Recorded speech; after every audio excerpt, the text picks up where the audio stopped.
So it's Neil Levy here for ExpressFM live for Icebreaker Festival 2026, and I'm joined by my boy Jack Child. How you doing, Jack? I'm so good right now. Yeah. My voice is KO'd from the gig. Lots of screaming. Just caught you at the atrium, and pretty unusual for you to be doing just an acoustic. Yes, it's because I can't get all my equipment up the stairs. There's some windy stairs that I've got big boxes that I can't get up. So I was like, all right, we'll strip it back, we'll do acoustic, and I thought it went well. But yeah, we did like some improvisation. We got Laura on, who I've never met. We met today, and I was like, do you want to just? She played as well before me, and she was amazing. I said, do you want to just do a song together? And she was like, okay. And it went amazing. It went really fun. I'm sorry you missed it. I know, really here, there, and everywhere. Also, yeah. Seeing Ollie, It's a busy day. It's like being everywhere. Yeah. But you always bring the energy whenever you do your gigs. You always have the energy.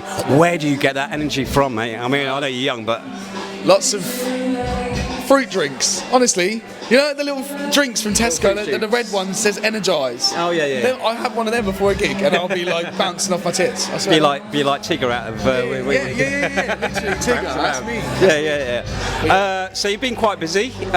Last time I spoke to you, Yes. you just released On the Road. Yes. You've got a new track called Girl Is Mine. Is that right? So the Girl Like Mine is coming out in March. So on the 27th of March, we're doing a big gig. Well, I'm doing a big gig at the Loft, just across the road from there. Literally across the road, yeah. Shooting this across the road. I can see the venue right now. And yeah, so I'm releasing a song the same day, doing a big gig where we're going to sell my first merch line. We're going to have all videos and loads of photos, and we're going to have the CDs out and just wristbands, and we're going to have loads of DJs after, and it's going to be going till like 1 in the morning. It's going to be so fun, and tickets are £5. It's not much, is it, really? I made sure, I said, look, they've got to be less than the price of a pint nowadays, so people can, I'd rather people come, I'm losing money from it, but I'd rather people come and have a good time. Like, all I want to do is just sell it out and have an amazing night, you know? Yeah, because if I remember rightly, correct me if I'm wrong, but the last one you had out, last CD you had out was the playlist like thing, Boyfriend's House and that. Yes, right? Yeah. So that was a limited edition CD just for the Belgrave, because I love the Belgrave and it was a great night. So I thought I like to give the people that come to my gigs that show support something that's remembered for that gig. So that these CDs at the Loft, they'll only be sold at the Loft. There'll be a limited mixtape of demos and finished songs that you've never heard of, maybe songs that I'll never release, but they'll be on a CD just for that gig, and it'll be really good. Well, I have a little sort of investment in that, really, in the state that obviously about 3-4 years ago I was in 2 of your videos. Yes. Boyfriend's House, I can't remember the other one actually. It shows you listen to it. But yeah, I'm constantly watching that. I'll tell you what, that was one of the most difficult days, right, of my life with you, because obviously playing a school teacher who hated your music, it was very difficult, but you've been doing lots of videos since. You've been on a European tour as well. Yes. We did that video. That's my first single, my first ever release, and I made you try and be an angry teacher, and you're like the most non-angry guy I could ever ask. I can't remember how many takes it took to stop laughing when I'm trying to be serious, and you was like, I had to do it all in one take, and it was quite difficult. But it turned out very funny, which I wanted it to be. I wanted it to be fun and light, and it did do that. And mate, I was 17, so it's like I was in school when I wrote it, and it was great. It was crazy. It's 4 years ago, you know. For a 17-year-old, I look at that and I'm very proud. I also cringe at my acting, but I'm like, I was 17. But I have seen how you've matured as an artist. You know, your acts they're not so much sort of schoolboy, schoolgirl sort of like influenced. There's a lot more. It's a lot more adult in the lyrics. Yeah, it's more themes. Where was that changed, do you think? So if anyone goes to check out my music videos, you'll notice that there is quite a lot of blood. And the reason I do that is because I love Quentin Tarantino, and I love how, you know, when you watch like Django Unchained or like Inglourious Basterds, they're like those two great films, my favourite films of his, and someone gets shot and it's just like a mountain of blood. Dust till dawn type. Yeah. So I was like, I love having to figure out how to create a scene in film to look real for a death, and I think it's so graphic and gory, but then also like you can't stop watching it. And it's like, what other artist in Pompey is creating such graphic, gory, and the songs have nothing to do with it. They're like really poppy love songs. In a way they do in some respects of the energy and the way you actually portray that track, but not necessarily the theme or lyric behind it.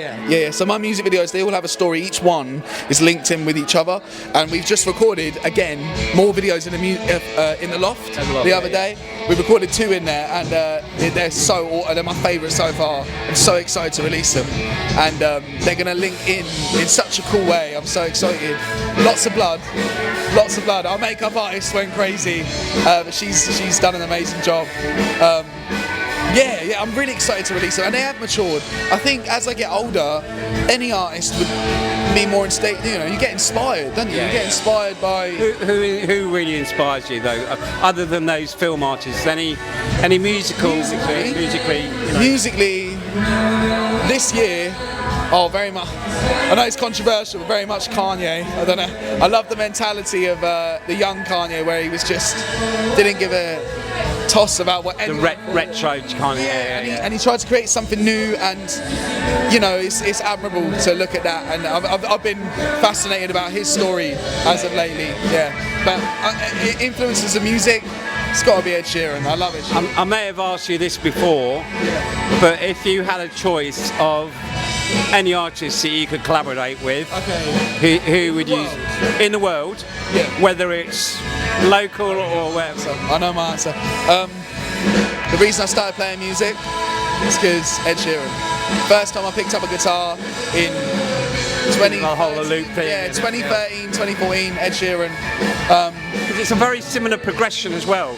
Yeah. Because actually not many people know this, and this is not pointing at you, but when he first started, he couldn't even sing. No. Yeah, he couldn't sing, and he's progressed, but his vibe has gone from obviously that acoustic feel to a lot more upbeat, and which is very similar to how you progressed. Well, mate, if you saw me 2 years ago at the Belgrave, I know it was like all fun, but the progression from genuinely like, oh, here's a nice kid that we like and we're going to watch him, to oh, this is actually genuinely entertaining and very talented, it's there, and there's a journey that's taken me a long time to get to, and I'm proud that I can now say I'm at a point where people want to come, not for me because they're friends, but because they genuinely love the music and they love what I do, and I'm so grateful to be building that, and this year is very much a year of building on that. So you've got your gig at the end of March. Yes.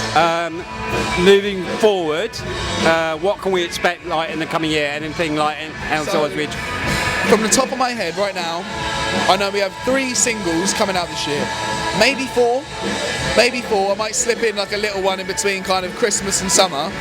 But there's 3 big singles, and I'll name them all now. One's Girl Like Mine.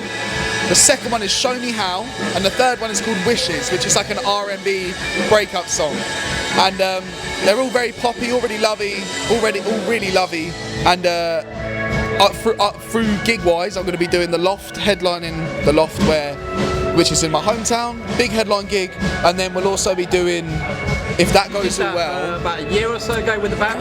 Yeah, no. So the last headline gig we did was on the top of the Belgrave. That's it. And that was 100 people. I think came through. Amazing. This one's 180, so we're almost doubling.